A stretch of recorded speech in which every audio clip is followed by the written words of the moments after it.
नमस्कार प्यारे विद्यार्थियों। हम सुमित्रा नंदन जी की प्रसिद्ध कविता वे आँखें पढ़ रहे थे। इस कविता में कवि ने भारतीय किसान की दुर्दशा का वर्णन किया है, उसकी दयनीय दशा, उसकी परिस्थितियाँ, उसके हालातों का वर्णन किया है और उसके परिवार में जो है क्या कुछ घटनाक्रम घटा, इसका वर्णन जो है कवि ने किया है। तो इसमें जो है कवि ने बताया है कि जो है किसान जो है, जो भारतीय किसान है, उसकी जो है बहुत ही बुरी दशा है। आज वह अपने खेतों से बेदखल हो चुका है और उसके जीवन में जो हरियाली थी, जो खुशहाली थी, वो उसकी आंखों में आज भी घूमा करती है, उसकी आंखों में आज भी रहती है। उसका एक बेटा था जो है कारकुनों के द्वारा मार दिया गया, जो जमींदार के जो सहायक होते हैं, कार्य करने वाले होते हैं, जमींदार के साथ जो काम करने वाले लोग होते हैं, जिनको यहाँ पर नाम दिया गया है कारकुन।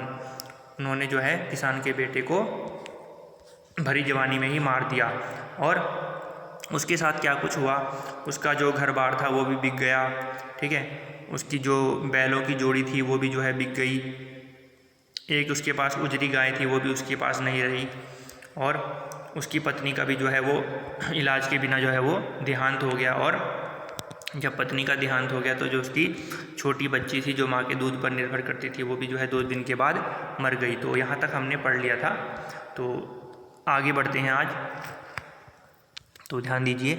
घर में विधवा रही पतोहू, लक्ष्मी थी यद्यपि पति घातिन, पकड़ मंगाया कोतवाल ने, डूब कुएं में मरी एक दिन। घर में विधवा रही पतोहू, पतोहू यहाँ पर जो है किसको कहा गया है? पुत्र वधू को कहा गया है, यानी जो उसका बेटा था, उसकी जो पत्नी है, उसको यहाँ पर नाम दिया गया है पतोहू, पुत्र वधू यानी पुत्र की पत्नी।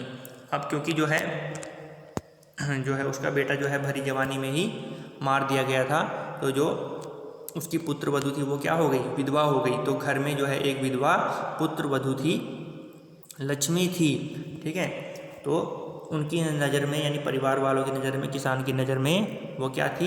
लक्ष्मी थी। यद्यपि पति घातिन, लेकिन जो है लोगों ने उसको क्या नाम दिया कि ये पति घातिन है, यानी इसने अपने पति को ही मरवा दिया, अपने पति को ही समाप्त करवा दिया। समाज ने उस पर जो है तरह तरह के लांछन लगाए।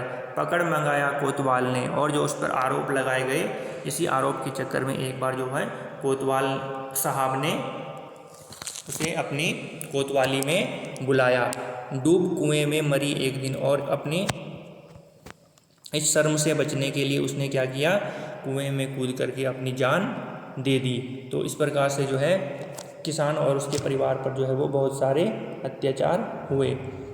खैर पैर की जूती जोरू, न सही एक दूसरी आती।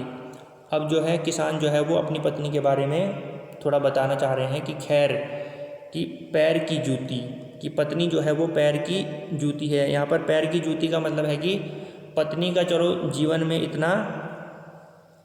मेरे जीवन में इतना बड़ा महत्व नहीं है, इतना बड़ा स्थान नहीं है, उन्होंने उसको पैर की जूती का, पैर की जूती का मतलब यहाँ पर जो है वो ज़्यादा महत्व ना देना कहना यहाँ पर, ठीक है।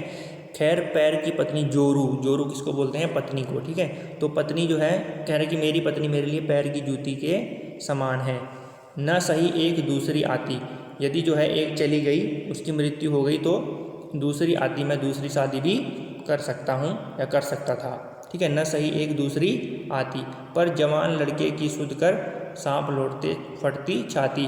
पर जो किसान को सबसे बड़ा कह रहे कि जो ये ऊपर जो लाइन दी गई ना कि खैर पैर की जूती जोरू, तो यहाँ पर जो इसका तात्पर्य है, जो कवि जो है ये कहना चाहता है कि किसान के लिए पत्नी का जीवन में उतना महत्व नहीं है, उसने अपनी पत्नी को उतना महत्व नहीं दिया।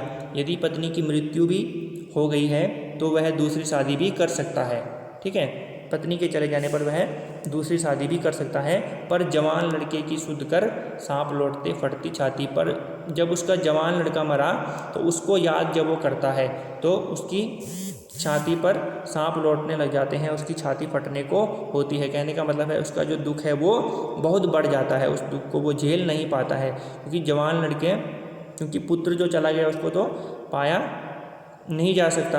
अगर पत्नी चली गई तो दूसरी पत्नी जो है वो आ जाएगी। पर जवान लड़के की सुध कर सांप लौटते फटती छाती, पर किसान को जो है सबसे बड़ा दुख जो है अपने जवान लड़के की मृत्यु पर होता है, और जब वो अपने जवान लड़के की सुध लेता है, उसको याद करता है, तो उसकी छाती जो है वो फटने को होती है, छाती पर जैसे सांप लौटने लग जाते हैं, यानी उसको जो है बहुत ही बेचैनी, बहुत ही परेशानी होती है।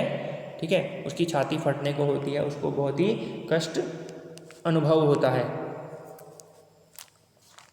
पिछले सुख की स्मृति आंखों में क्षण भर एक चमक है लाती, तुरंत शून्य में गड़ वह चितवन तीखी नोक सदृश बन जाती। पिछले सुख की स्मृति, जब किसान अपने पिछले दिन की स्मृतियों को याद करता है, पिछले सुख की स्मृति आंखों में, जब अपने वो पिछले सुख भरे दिनों को याद करता है, तब क्या होता है, उसकी आंखों में क्षण भर के लिए एक चमक आ जाती है। जो उसके खुशहाली के दिन थे, जो उसके जीवन की हरियाली के दिन थे, जो उसके लहलहाते खेतों के दिन थे, उन सुख के पलों को जब वो याद करता है तो क्षण भर में एक चमक कहलाती, तो उसकी आंखों में उन पलों को याद करके एक चमक आ जाती, एक ताजगी आ जाती है। तुरंत शून्य में गड़ वह चितवन, लेकिन वही दृष्टि जब वर्तमान में पड़ती है कि आज तो उसके हालात वैसे नहीं है जैसे पहले थे, तुरंत शून्य में गड़ वह चितवन तीखी नोक सदृश बन जाती। लेकिन जैसे ही वो आज के हालात पर अपनी दृष्टि डालता है तो तीखी नोक सदृश बन जाती। ठीक है, तुरंत शून्य में गड़ वह चितवन, वो जो दृष्टि है, जब उसकी दृष्टि, उसका जो ध्यान है वो अपनी स्मृति में जाता है, पुरानी यादों में जाता है, तब जो है आंखों में चमक आ जाती है। लेकिन वही दृष्टि जब वर्तमान पर पड़ती है कि आज उसकी क्या हालत है, आज उसकी क्या दशा है, उसकी इतनी दुर्दशा हो गई है, तो वही दृष्टि जो है क्या होती है, तीखी नोक के समान जो है वो बन जाती है, और उसे जो है वो चुभती रहती है, उसे वो कष्ट परेशानी देती रहती है। तुरंत शून्य में गड़ वह चितवन, जब वह दृष्टि जो है वो वर्तमान पर पड़ती है तो आज की परिस्थितियों का आकलन करते हुए जो है उसका दुख बढ़ जाता है, और वो दुख, वो परेशानी उसे जो है वो तीखी नोक के समान जो है वो दृष्टि जो है उसे तीखी नोक के समान जो है वो चुभती रहती है, और उसे निरंतर कष्ट परेशानी देती रहती है। तो ये कविता जो है आपको पूर्ण रूप से पढ़ा दी गई है, भावार्थ आपको समझा दिया गया है। कविता में यदि आपको कहीं पर कोई समस्या आती है, संपूर्ण कविता में यदि आपको कहीं पर भी कोई समस्या आती है तो आप मुझसे पूछ सकते हैं। इसके जो है अभ्यास प्रश्न आपको भेज दिए जाएंगे। आपको अपनी अभ्यास पुस्तिका में ये प्रश्न नोट करके मुझे जो है व्हाट्सएप ग्रुप में मेरे या फिर मेरे व्यक्तिगत नंबर पर आपको भेजने हैं। तो आप इसको पढ़िए, कहीं पर भी कोई समस्या आती है तो मुझे बताइए। तो पाठ जो है आपका समाप्त हो गया है, तो फिर नए पाठ के साथ मिलते हैं, तब तक के लिए धन्यवाद।